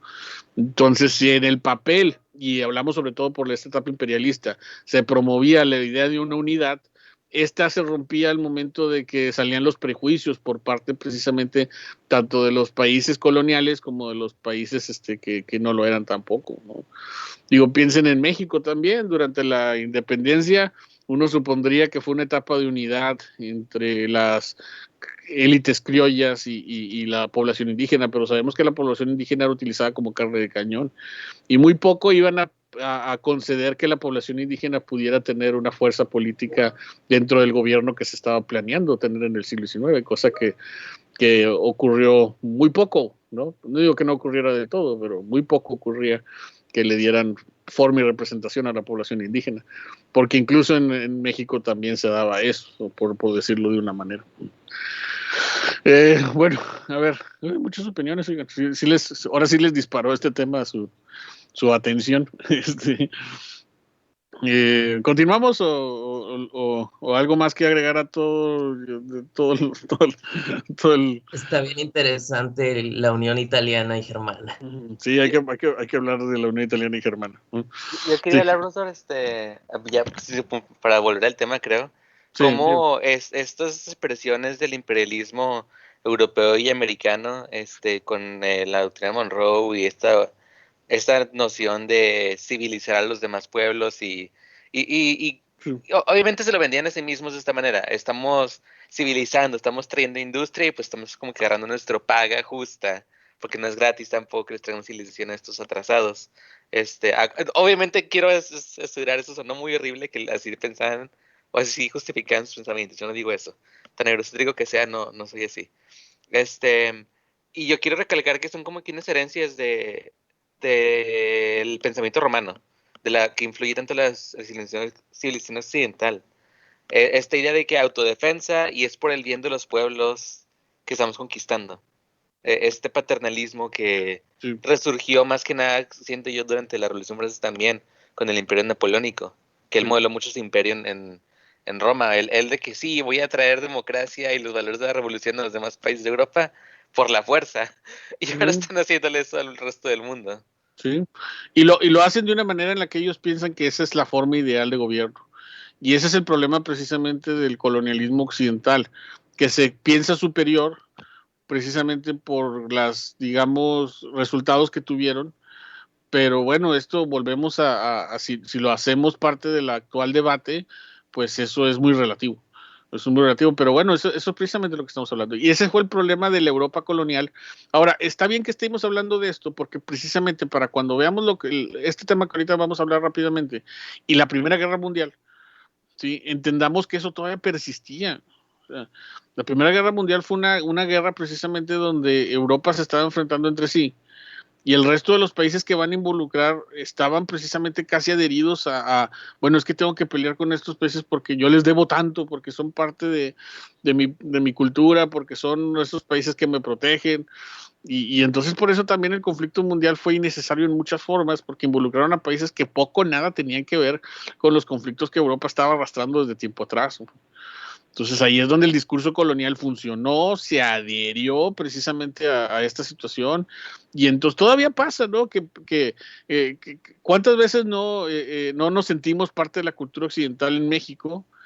Y no deberíamos, sí, y no deberíamos, o sea, hay algún problema así de que es que están atacando nuestros principios básicos de la cultura, y cuando pasa algo en Europa que dices tú, es que mira, eso ataca los principios de la cultura como la conocemos, oye, pero ¿realmente tú eres parte de esa cultura o qué ocurre? Y en el caso de las guerras mundiales, mucho creo que eso fue lo que ocurrió. Hicieron pensar que el mundo estaba unido, pero bajo criterios que también con el tiempo se volvieron, pues, ya rebasados. Sí. Pero bueno, aquí es donde precisamente resulta difícil el análisis histórico, sobre todo bajo las nuevas interpretaciones descolonializadas que existen. Pero bueno, es válido precisamente hacerlo efectivo también, porque si no nos vamos a quedar con discursos viejos y rebasados y yo enseñándoles que Europa es lo mejor y que por eso precisamente Estados Unidos tenía que triunfar porque representaba los valores de Occidente. ¿Qué tipo de profesor me voy a convertir yo? ¿Qué tipo de alumnos van a ser ustedes si creen eso? Si hacemos de nuestras clases solamente esa versión de las cosas, ¿no? No sé qué tipo pero un tipo bastante especial. Pues justamente seríamos esas personas que hablamos que de alguna manera aún definen la doctrina Monroe en Estados Unidos y que quién sabe si realmente existan, pero probablemente sí. Exacto, sí, no seríamos de esas personas que todavía creen en este tipo de cosas. Y recuerden, el punto está cambiando, es mucho de lo que hemos hablado con los movimientos también contemporáneos que se dan en materia social. O sea, hay que entender que actualmente existe una crisis del Estado-Nación, y para entender esa crisis hay que entender dónde están los orígenes de esto, que es en mucho tiene que ver con la formación supremacista de estos estados, que con su colonización dieron a entender que la hegemonía del mundo occidental era irrevocable. Y ahorita eso ya da escozor a más de uno o dos intelectuales que te dicen, no debe ser, o sea, eso atenta contra precisamente la cultura regional y todo lo que implica. Bueno, ¿qué pasa? Vamos a pasar directamente con esto del liberalismo, el imperialismo. Vamos a pasar a la unificación alemana y la unificación italiana, aunque sea rápidamente, les digo, porque de hecho yo la verdad, me falta mucho leer todavía por la unificación italiana alemana. Creo que cuando lo veía en clase no lo veíamos ampliamente. Cuando yo llevé historia contemporánea, mucho de lo que he leído pues tiene que ver precisamente con una idea básica, y es mucho de lo que estamos hablando. Italia y Alemania van a llegar ya tardíamente. ¿Por qué? Y de hecho aquí hay una lectura que precisamente quería hacer nada más porque introduce muy bien esa idea, que es esta de Guy Palmet, la época de la burguesía, y voy a leer. Dice, entre 1850 y 1860, Francia y Alemania tenían cada una 36 millones de habitantes, el Reino Unido 38, Italia 25. Italia podría ser una gran potencia europea, pero no lo es, como tampoco lo es Alemania. Políticamente está fragmentada y en parte sometida a la tutela de Austria. Económicamente es una de las fronteras de Europa occidental capitalista e industrial, igual que Austria y Alemania, un espacio disputado e inseguro. La unidad italiana y la unidad alemana enfrentan a estos tres países en los dos únicos grandes conflictos armados en Europa del siglo XIX.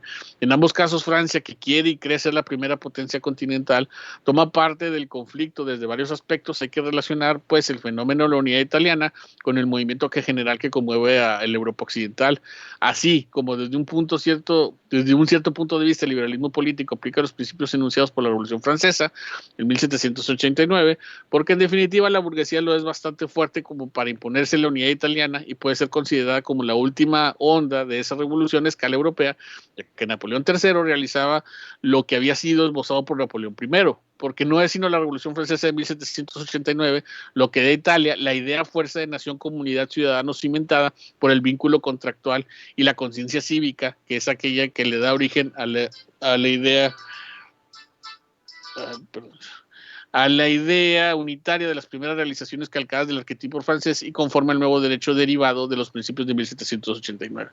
Esta unidad benéfica a la Italia del Norte, la única que está integrada en el espacio económico industrial de Europa, y su artífice principal va a ser Cavour, un político liberal de horizontes europeos que en ningún momento de su vida ha puesto sus pies en Venecia, ni en Roma, ni en Nápoles.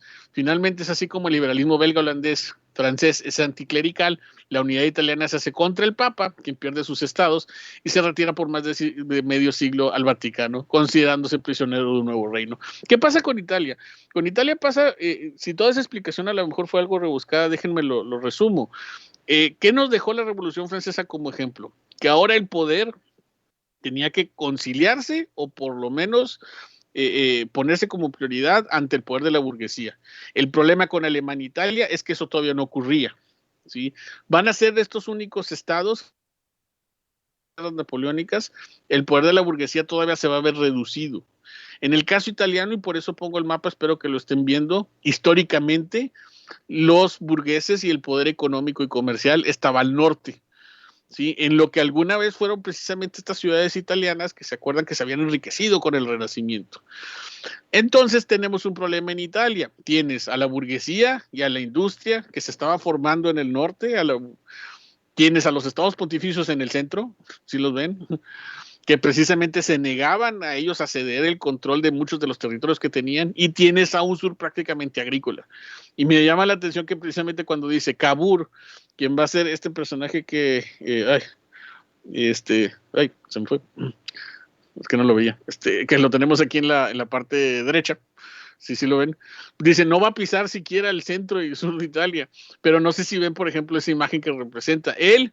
Rápidamente, yo sé que esta es una historia más compleja y si alguien igual quiere también complementar, va a ser de ellos que va a tener la iniciativa de que Italia tenía que unificarse desde el poder del norte, porque sabía que el gran problema de Italia es que si no resultaba importante ante Europa es por dos razones. Primero, la más lógica, no estaba unida, y segundo, la burguesía prácticamente tenía que lidiar contra el poder de los estados pontificios y contra el poder precisamente todavía de señores feudales que había en el sur del país.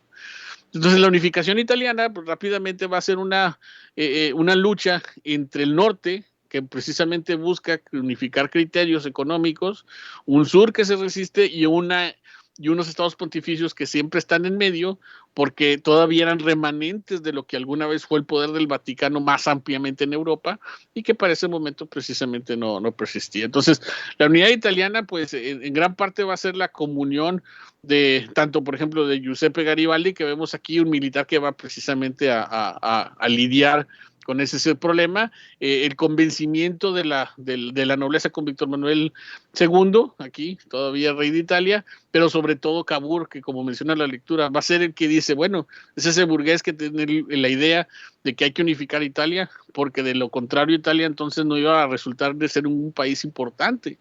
Y el problema italiano era ese al final, ¿sí?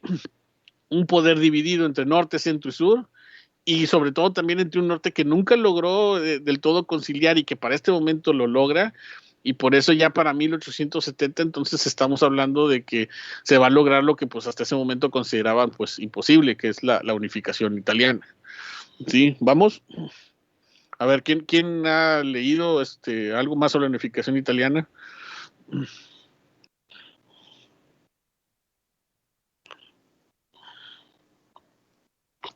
Alguien me había hablado que creo que en una clase veíamos que alguien había leído el personaje de Garibaldi.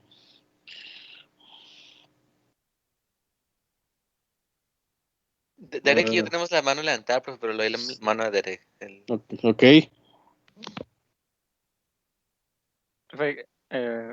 No sé si me estás escuchando ahorita porque está trabado la computadora.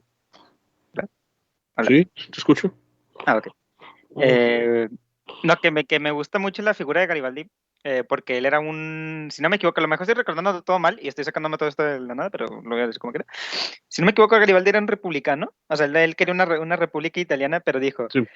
Ok, mira, lo que quiero una república italiana, pero prefiero una Italia bajo Víctor Emanuel que no Italia. Así que dijo, bueno, voy a dejarlo de la república para el lado, se alió con el Víctor Emanuel, unificaron Italia y no sé qué pleito tuvieron más tarde que resultó en en una ciudad-estado que creo que es la de San Marcos, que todavía existe hasta ahorita, que... O sea, y nomás que me gusta como que se pudieron unificar republicanos y monarquistas para unificar Italia, porque tanto querían una Italia ya unificada, que ya no fuera lugar de pleitos de otras naciones como fue para finales de la Edad Media, creo, Sí. que se unieron gentes que normalmente se andarían matando. Sí, yo creo que sí, eso que mencionas es un buen resumen de lo que estaba pasando. O sea, al final se tuvieron que decir por una monarquía, digamos, aunque querían una república, pero porque al final sabían que el problema era la falta de unidad. O sea, el problema es que Italia no había, ¿cómo decirlo? No había existido Italia como país. O sea, existía Italia como una nación y una cultura, pero hasta el momento precisamente de esta unificación, donde ya deciden poner a la cabeza al monarca y conciliar el problema que había con los estados pontificios y el sur, es que va a existir realmente Italia. O sea, pasa como lo que vamos a ver con Alemania, que creo que con Alemania es un poco más denso, pero creo que con Italia se representa de la misma manera, tal cual lo dices. Sí, o sea, al final, por eso Garibaldi también es un personaje interesante, porque idealista al final, dice, bueno, crea una república, pero va a tener que ceder ante una monarquía constitucional, porque se estaban quedando atrás, sobre todo en un tiempo donde, sí, como ya lo hemos visto, ya casi todos los países habían logrado su consolidación como Estado-nación. Muy bien. A ver, Carlos. Sí, yo quería comentar sobre que es algo que habíamos leído, creo que en Moderno o en Medieval, que durante muchísimo tiempo el desafío principal para la unificación italiana fueron los estados papales. Y el hecho de que lograran unificación fue por varios factores. Uno, por el hecho de que, como ya veremos más adelante con Alemania, creo, estamos en un periodo en el que Francia está en una competencia directa con los estados alemanes bajo Napoleón III. Y Napoleón III busca, aparte de que él fue parte de una organización para la unificación italiana, él también buscaba debilitar a Austria, no eliminando los estados papales, pero apoyando a Cerdiña Piedmont a obtener todo el norte de Italia, de Austria. Y esto y las tendencias revolucionarias de la Primera de las Naciones llevó a cabo que existieran como, no fue como de que Cerdiña Piedmont unificó porque quiso. Fue como que muchos factores, siento yo, que yo siento que debemos recalcar. Fue la Primera de las Naciones, intereses extranjeros, obviamente figuras carismáticas como Garibaldi y el Conde Cavour, que llegaron a la unificación italiana.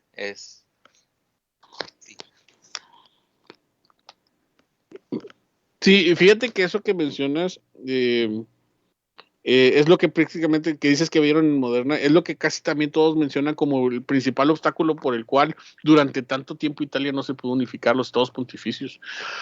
Ahora, yo me atrevería a decir que ni siquiera el conflicto se acaba una vez que se logra la unificación, se acaba con los estados pontificios. Si más o menos por ahí recuerdan o han leído algo al respecto, saben que ese problema va a continuar incluso con Mussolini, pero por lo menos se pudo llegar a un acuerdo de limitar hasta dónde los estados pontificios podrían llegar, tanto que se les va a empezar a reducir hasta que actualmente ocupan solamente el Estado Vaticano. Pero si le ponemos atención, fue un conflicto que al final no se resolvió del todo. Roma sigue siendo, el Vaticano en Roma sigue siendo algo independiente de Italia. O sea, no sé si llegamos a esa conclusión de que ni siquiera se resolvió, en el sentido de que tal vez el ideal de Italia es que el mismo Vaticano se hubiera tenido que adherir al poder del Estado, y eso no ocurrió. Razones que yo creo que tienen que ver con la misma esencia y calidad de lo que el Vaticano representa religiosamente para el mundo católico, y entre todo también la tradición medieval que pudiéramos hablar. Pero para bien o para mal se logró lo que al final se pensaba no se podía lograr. Ahora, es por eso que muchos mencionan que también la política italiana va a ser tan digamos, complicada, porque la división iglesia-estado es algo que también la población italiana como que no concebía y precisamente no lograban entender mucho. Es por eso que el socialismo al final se va también a tener que topar con pared cuando se trata de introducir Italia. Leía por ahí, por ejemplo, se menciona que los padres de Mussolini eran socialistas, y el socialismo también por eso no podía como que prosperar, porque los estados pontificios y el mundo en este caso católico no logró precisamente que esto se manifestara. Entonces por eso la alternativa fue el fascismo. Sí, pero bueno, pasemos rápido al otro. Miren, y yo sé que me estoy yendo rápido, pero igual en la próxima clase vamos a ampliar un poquito más lo de Alemania. Pero entonces al final, entonces se da una unificación italiana. Les digo, perdón si lo estoy viendo así rápido, pero ya les había comentado la situación en la que estamos. Podemos profundizar un poquito más si quieren en la próxima clase cuando hagamos la introducción a la Primera Guerra Mundial, porque al final de hecho va a ser así. Y en el caso alemán, ¿qué pasa? En el caso alemán no es muy distinto. El caso alemán, fíjense, para mí el problema de Alemania era no sé si lo ven en el mapa. Alemania era también desde mucho tiempo atrás una cultura, una sociedad, sí, precisamente alemana, pero también con una franca división política y económica que no podían solucionar. Digo política por lo que es evidente, pequeños estados que precisamente no están sostenidos bajo el poder de un estado. Y económicamente porque una de las cosas que se menciona es que a pesar de que se dieron intentos por ejemplo, flexibilizar el tránsito comercial en las zonas, y se creó esto que se conoció como la Liga Hanseática por algún tiempo, la verdad es que al final de todos modos Alemania tenía el mismo problema que tenía Italia, no había unidad. Pero, ¿cuál va a ser la clave precisamente de la unificación alemana? A diferencia de lo que acabamos de ver en Italia, donde es precisamente el norte el que inicia la iniciativa, y el problema que tenían con los estados pontificios. Aquí, Alemania no tiene el problema de los estados pontificios. Alemania tiene el problema de que todos estos territorios, ¿no? Incluso el mismo Austria, son territorios tan alemanes, pero tan independientes que no logran visualizarse unidos. Entonces, por eso, lo más importante para entender la unificación alemana es ponerle nombre y apellido, bueno, más nombre que apellido, a esta situación, y es Prusia. Sí, ahí lo van a ver en la lectura. Ya no me quise, les digo, perdón si no lo leo profundamente. En la próxima clase, de hecho, tengo una presentación de introducción donde se menciona más a detalle Prusia. Aquí un poco lo menciona la lectura que les dejé, de hecho que, bueno, si quieren lo leo al inicio.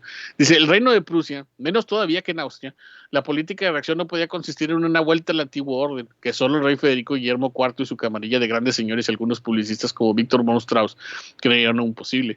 El desarrollo económico naciente empezaba a modificar la estructura de la sociedad y a hacer parecer una nueva burguesía con la cual tenía que contar el gobierno de los Juncker. O sea, curioso es que el poder que se estaba dando en Prusia, sobre todo desde el lado de la burguesía, estaba creciendo tanto y Prusia se estaba volviendo tan poderoso que irremediablemente tenían que pensar en una unificación.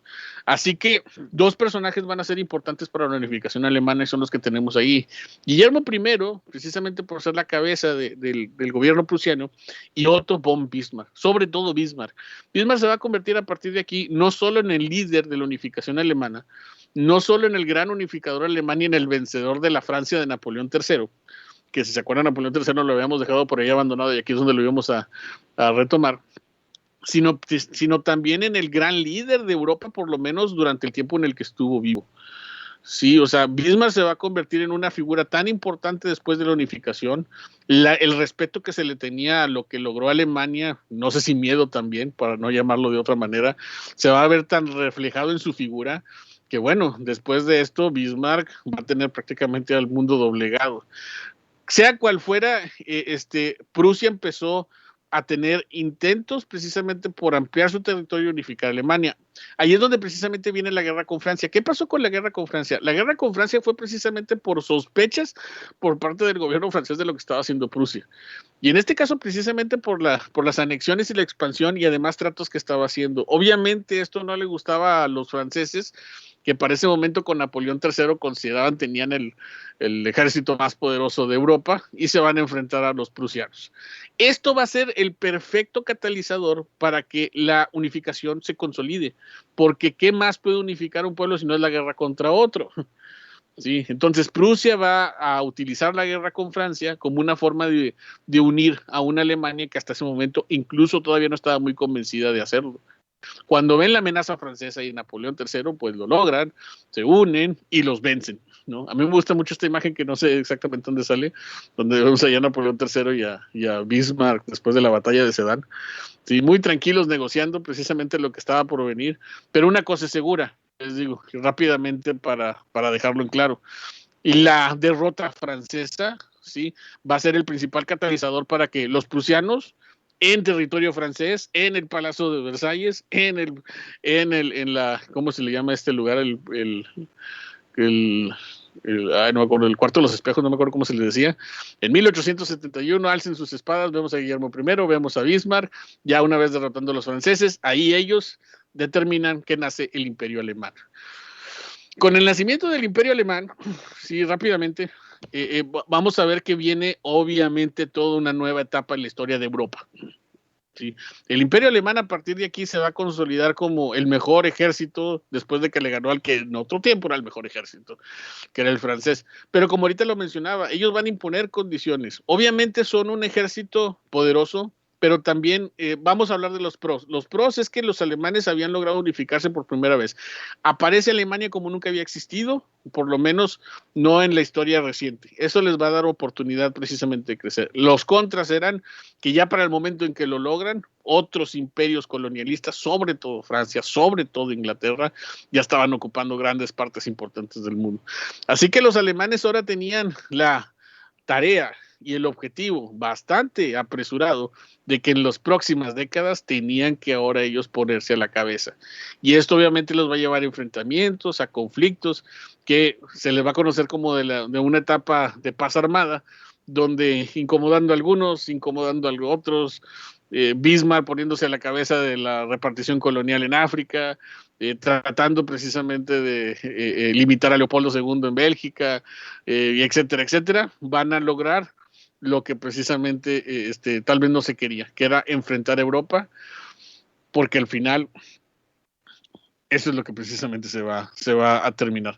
Esto es algo un poco más complejo, yo sé que tienen preguntas, ahorita ya les doy la palabra ya para finalizar, pero en ese sentido, les digo, resumiendo, ese era el problema con Alemania. El problema con Alemania fue que lograron precisamente unificarse para poder terminar con Francia, pero una vez que lo logran, ahora van a tener que ponerse al corriente de lo que otras potencias ya estaban logrando, y eso por consecuencia va a llevar a que los alemanes van a tener que generar conflictos, alianzas, donde ellos puedan salirse beneficiados en una Europa ya bastante ocupada, y no se diga un mundo donde incluso las mismas colonias africanas, como alguien decía por ahí en algunas clases anteriores, ni siquiera tan importantes, lo que estaban buscando era ampliar territorio.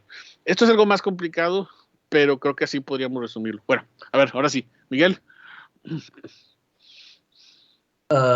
Sí, Carlos levantó primero la mano, pero si me permites, lo mío es súper rápido, nada más un apunte. Deberían poner en Teams numeritos con las manos porque me confundo. Ya, ok. La cosa es, Otto von Bismarck es a quien conocemos como el canciller de hierro, ¿no? Exacto, es el canciller de hierro. Y va a ser indiscutiblemente la figura más importante de esta última parte del siglo XIX. O sea, es el poder de Europa, ¿no? Es a él precisamente al que el resto de los países va a tener que enfrentar o lidiar cuando algo estaba en peligro. La cosa es, creo haber escuchado por ahí alguna vez una anécdota del tipo, ya no sé qué tan raro, propagandística, de que dando un paseo por el palacio llega alguien y le pega 8 disparos y todos le rebotaron dentro de las costillas y se levantó él solo y se va como sin nada y dicen, realmente está hecho de hierro. Yo creo que debe haber sido cierto, porque el tipo era como Terminator. No sé. No, pero son interesantes la plática. Todo lo queremos de Bismarck. Carlos. Sí, profesor, me gustaría, y si usted me para si me estoy extendiendo demasiado porque termino la clase, hablar sobre el miedo. El miedo que llevó a la unificación alemana y el miedo que llevó a la Primera Guerra Mundial. Okay. Recordando con Napoleón invade Alemania, destruye el Sacro Imperio y crea la Confederación del Rhin, que es como que un estado títere. Derrotan a Napoleón y tratan de restaurar como que el antiguo orden. Pero en Alemania existe como que entre los estados alemanes existe este miedo de Francia de que, oye, lo hicieron una vez, lo van a hacer de nuevo si les damos la oportunidad, hay que unificarnos, hay que verdaderamente unificarnos. Y fue la pregunta durante este gran periodo de tiempo de, ok, la unificación va a pasar, pero no decidían sobre quién. Prusia en el norte, protestante, o Austria católica en el sur.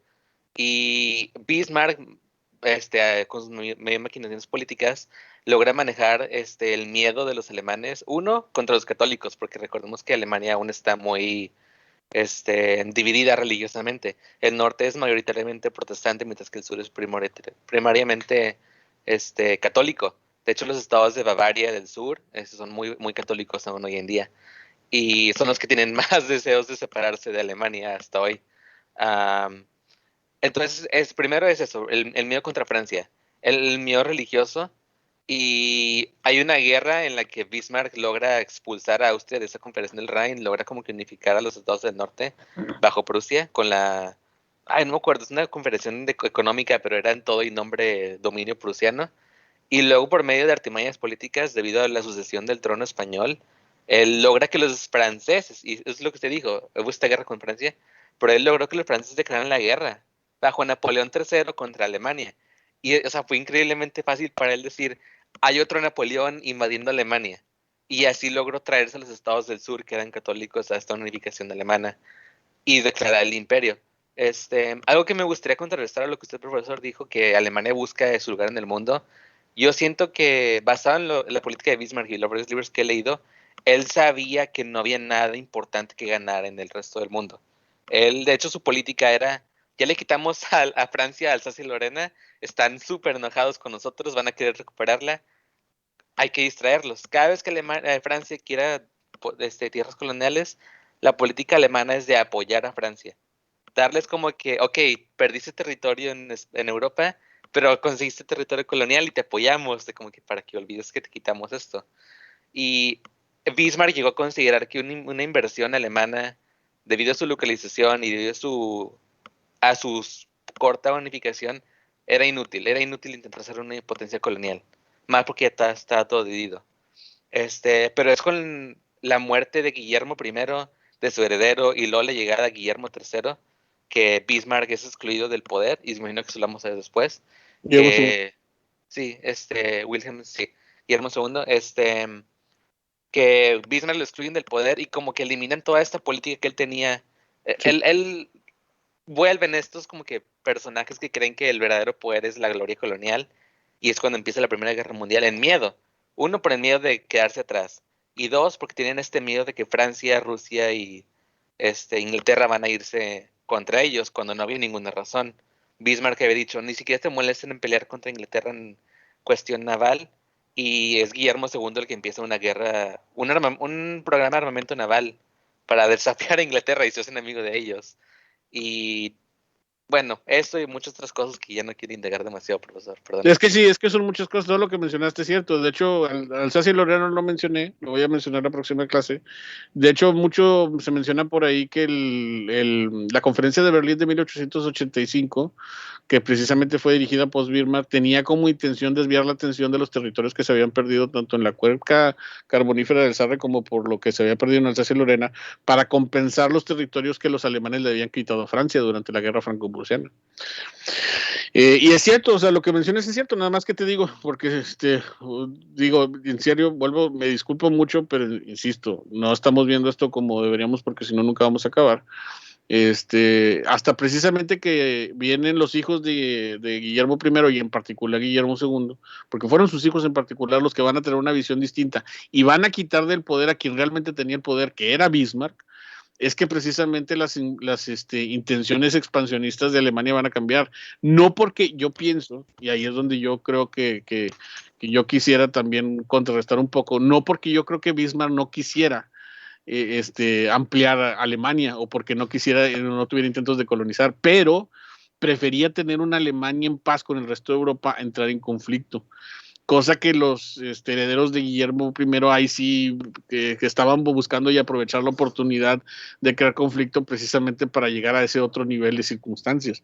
Yo creo que más bien Bismarck ese fue su problema, o sea, él se había convertido tanto en un árbitro de Europa ya para el final de su tiempo que prefería mantener la paz a entrar en un conflicto con toda Europa, cosa que los descendientes de Guillermo I, como bien dices tú, ya no continuaron. Sí, y de hecho hasta cierto punto, precisamente por eso Bismarck también es un personaje tan controvertido en la historia alemana, ¿no? Digo, no sé qué tanto, por ejemplo, ahí han escuchado algunas opiniones de los alemanes en torno a Bismarck, pero es precisamente visto como una figura que tanto lidió con los problemas que había o que tanto precisamente también tuvo conflictos en ese momento. Una amiga que está viviendo en Alemania, que se casó con un alemán y que vive allá no me acuerdo en qué parte de Alemania vive. La otra vez me mandó una foto de en casa de sus suegros, tenían un busto de Bismarck. Y me lo mandó la foto y yo digo, ¿por qué? Dice, no, pues es que para muchas personas todavía sigue siendo Bismarck un héroe. Bueno, pero sí, es más que platicar, pero nos estamos extendiendo. La próxima clase, si quieren, ya empezamos bien con eso, pero sí, muy de acuerdo con todos esos comentarios. Y es que eso es ya lo interesante cuando llegamos a este punto. Es más complicado de lo que parece. La Primera Guerra Mundial muchas veces se piensa como algo espontáneo y no lo es. No lo es, o sea, la verdad es que se venía cocinando desde mucho tiempo atrás un conflicto, desde una u otra perspectiva, y las fuerzas que van a mover para que precisamente esto se logre, pues ahí las estamos hablando, pero... De hecho, sí. profesor, un Mande. libro que estoy leyendo pone como 14 razones históricas de por qué pasó la Primera Guerra, y hasta se va tan lejos como el cisma de la iglesia, la caída del Imperio Romano, y eso que, ok, está bueno, sí, sí puedo ver cómo le mueves, pero sí, conflictos muy, muy antiguos para la Primera Guerra, explotaron todos. Sí, o sea, es algo muy interesante, y ya sé que ahorita nos vamos a ir con el, ¿cómo se llama? Con el acelerador. Ya la próxima clase ya empezamos con Primera Guerra Mundial, pero sí, ya, si quieren, ya empezamos a hablar de eso. Y obviamente tenemos que hablar primero de Alemania e Italia, porque van a ser estratégicos.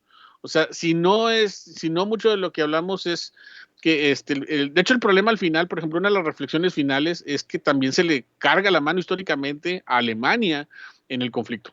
Creo que eso también ya no hemos hablado. Y aquí precisamente tenemos que ver por qué ocurrió eso. Y en gran parte precisamente porque desde que se formó el Imperio Alemán, el miedo que tú dices que tenían el resto de Europa, lo canalizaron a que los alemanes eran los culpables. Sí, y es algo que no se va a acabar con la Primera Guerra. De hecho, porque no acaba bien, es que yo siento que el nacionalsocialismo aparece. Sí. Porque no acaba. Yo creo que es la razón de por qué ocurren estos conflictos. Alemania es unificada por el miedo a intervención extranjera. Sí. Y su unificación es tan gigantesca, tan esplendorosa, tan magnífica como un sol apareciendo en medio de Europa, que el resto de Europa le da miedo ahora. Entonces, hasta tenemos personas con miedo y las casas frías desaparecen. Bismarck, las antiguos diplomatas del Congreso de Viena desaparecen, mueren de edad, y nos quedamos con pura gente joven que se tragó todas estas ideas de la gloria y de la guerra y todo ese tipo de cosas que los yo les recomiendo. precipitan. Hay otro libro también, a mí mi maestro me lo puso, maestro de historia contemporánea, se llama Los alemanes, de Eric Kahler, y él menciona que también ese va a ser un problema, la versión heroica en la cual muchos alemanes se creyeron que era mejor tener héroes que tener políticos o burgueses en el poder, que ese es el problema también del que estamos hablando ahorita.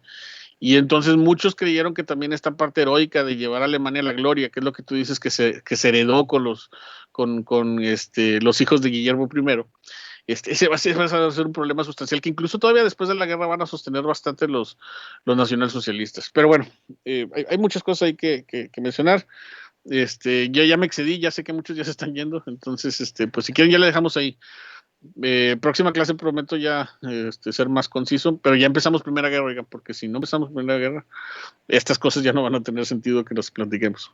Profe, le quiero compartir un libro, ese que estoy leyendo, se llama La última primavera, no, Summer es verano, ¿verdad? El último verano de Europa, sí, de David Fromkin. Está muy padre, es el que estoy leyendo ahorita sobre la Primera Guerra y todo lo que la ocasiona, porque dice que la verdad nadie se esperaba una guerra y como, pues uno entre sus sociedades sí la ve, pero todos están de que cegados por esta paz que tenían, se supone. Sí. Creían que había paz en el tiempo y que nunca había otra guerra en el mundo.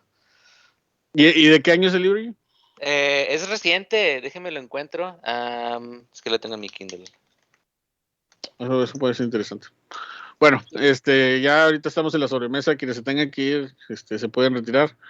Gracias, y hablamos el jueves, y ahora sí ya empezamos con Primera Guerra. Es del 2004, profe. Ah, no, sí es reciente. Sí, es reciente. Sí, hablamos. Y el otro que leí que le puedo recomendar es para ver como que la leyenda negra de que Alemania causó todo. Sí. Es el libro de Charles Soman del inicio de la Primera Guerra Mundial también. Está en inglés. Déjenle paso. Igual se los paso de que... Y fíjate que ese es el nombre correcto de esto. Es una leyenda negra la que se va a crear alrededor de la culpabilidad alemana. Ya la próxima clase lo discutimos más, sobre todo porque es hasta el final que aparece esa leyenda, o sea, el final de la Primera Guerra. Y una de las cosas que precisamente tiene que ver con eso es que, pues, creo que tiene que ver mucho la historia alemana, su unificación, como ahorita estamos hablando, el hecho de que no querían rendirse también, pero bueno. Ahí puse el libro en el chat, profe. Lo Sí. gracioso es que ese libro lo publicaron en 1919. Entonces, ya puede imaginarse por qué ocurrieron No, tantos hombre. mitos. No, hombre, al principio yo sí pensaba de que, mire, de que lo presenta muy bien. Y luego, como a la mitad del libro me dije, no, esto es pura propaganda anti-alemana, que ellos que son toda la guerra. Ahí Y te luego das ya cuenta. vi la fecha de publicación y el autor y dije, no, hombre, británico, trabajaba para el servicio diplomático y publicó en el 19.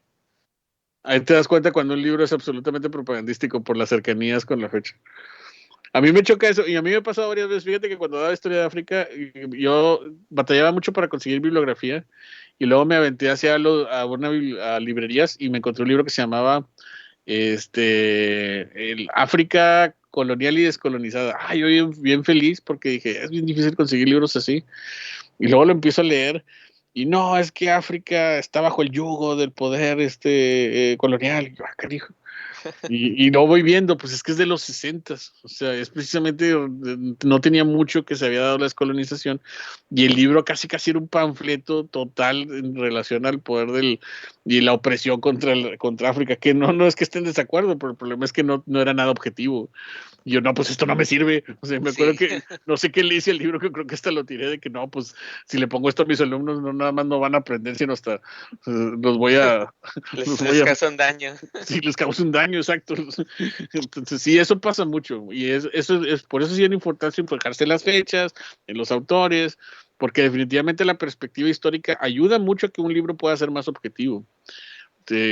Por ejemplo, ahorita que dice Celotes 2004, es un libro lo suficientemente reciente como para que incluso plantee cosas nuevas en relación a las guerras mundiales. De Y hecho, eso, cita mucho papeles de ¿cómo se llama? De Schlieffen. No, de Schlieffen, del Schlieffen general, sí. ¿cómo se llamaba? Henry Schlieffen, no me acuerdo. Algo así. Y el libro, como que igual para que lo investigue luego o le comento después por fe, dice que Schlieffen no planeó nada. Schlieffen, como que, imagínense que usted es el general Schlieffen, tiene su escritorio y agarra un post-it y le pone, pues invadimos Francia, deberíamos ir por los Países Bajos. Y lo puso en la computadora y lo dejó, se retiró, y el siguiente que vino lo leyó y dijo, buena idea. Y hizo que expandió todo el plan. Creo que es Paul von Schlieffen, creo. Sí, Paul von Schlieffen. Sí, Paul von Schlieffen, creo. No, sí, pues así hay muchas cosas, les digo, y es una desgracia que tengamos que ver esto tan rápido, pero bueno, a ver. El siguiente semestre, profe, sí, los que van a llevar siglo XX, es cierto, vamos a poder ampliarlo más. Yo tengo una duda, pero no sé si se vaya a perder por el tiempo. Así como vimos consecuencias o formas de manifestación en la cultura popular de la Revolución Industrial, ¿haremos lo mismo con las guerras mundiales? Porque creo que hay bastantes... No, desgraciadamente. Falta tiempo. Por falta de tiempo, o sea, sí estaría padre, porque sí es genial. Hay precisamente, para variar, Hobsbawm le dedica una parte en la historia del siglo XX, y él dice que gracias a la Primera Guerra Mundial, el desarrollo de 3 medios, prensa, radio y cine, van a ser claves precisamente para que la cultura cambie totalmente, y entendiendo que fueron elementos propagandísticos. Kubrick estuvo grabando batallas de la Primera Guerra Mundial, ¿no? Kubrick, no sé. De la primera o la segunda, no me acuerdo, pero no, yo creo que de la segunda, porque estaba muy chavo en la primera. Creo, pero tengo que checar. No, que yo sepa, no estuvo, o sea, sí le gustaba mucho la fotografía, y tiene una película de la Segunda Guerra Mundial, se llama, creo que de hecho la compré y ni la he visto. Típico, ¿no? ¿Cómo pasa así? Uy, un libro que quiero leer. Es que dije, es Kubrick, es su primera película, la compré, ahí la tengo toda empaquetada, no la veo. Me compré la Era del Capital, profe, ahí la tengo empaquetada aún de Hobsbawm. Ándale, así, pues es que así nos pasa, oigan. Si vieran mi cuarto, la mitad son libros leídos, la mitad son libros por leer, o sea. Y que para después lo leo en vacaciones y pues luego uno se distrae. Entonces, por eso lo que dice Miguel, no estoy... Más que es la Segunda Guerra, en dado caso que haya estado ahí, pero sí filmó una película sobre la Segunda Guerra. De la Primera Guerra tiene una de las mejores películas jamás hechas, que es Paths of Glory. Sí, que ahí parece que estuvo en la Primera Guerra, a lo mejor a eso te refieres. No sé si han visto la película. Paths of Glory, le pusieron Senderos de Gloria en español. Es un peliculón de la Primera Guerra que hizo Kubrick, es con Kirk Douglas. Y híjole, o sea, yo creo que la de 1917 hasta se queda corta en algunas cosas con esa película. Es una genialidad. De hecho, profe, ¿ha visto la película de Todo está callado o no hay nada nuevo en el frente del... Sin novedad en el frente. Sí. Sí. Oh, está bien padre también para la Primera Guerra. Sí, claro que sí. Sí, no, sí, yo soy adicto a las películas de guerra. ¿Para qué digo? Por eso las compro y no las veo. Por favor, ya, deje de atacarme personalmente también. No, Me golpea directo. Otro libro que le quiero comentar, por antes de ir, ya lo dejo porque usted también tiene que comer, perdone. Son una trilogía de Richard J. Evans, es un historiador estadounidense, si mal no recuerdo, sobre el ambiente entre posguerras de Alemania y durante la Segunda Guerra, y se llama la serie The Coming of the Third Reich, The Third Reich in Power y The Third Reich at War. Básicamente es como que la llegada del Tercer Reich, el Tercer Reich en el poder y el Tercer Reich durante la guerra. Y el primero, que es el que estoy leyendo apenas, está bien escalofriante. Porque antes de que llegaran los nazis, de que ni siquiera existía el partido, o sea, ni siquiera existía, y ya está notándose como que el cambio en la sociedad alemana, de cómo está siendo como que un poco más cruel.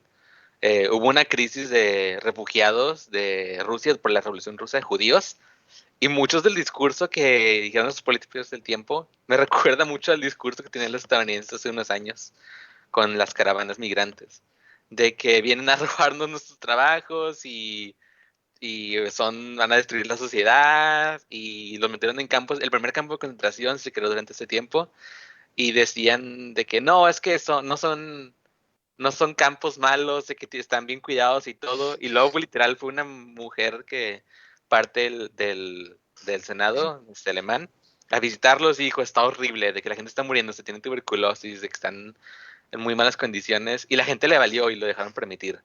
Y eso fue como que 10 o 15 años antes de que llegaran los nazis al poder. Y es como que, ay, no. Pero me gustaría contarle, bueno, cuando lo termine de leer, supongo, le cuento más. Creo que sí he escuchado el autor, sí me suena, Richard Evans.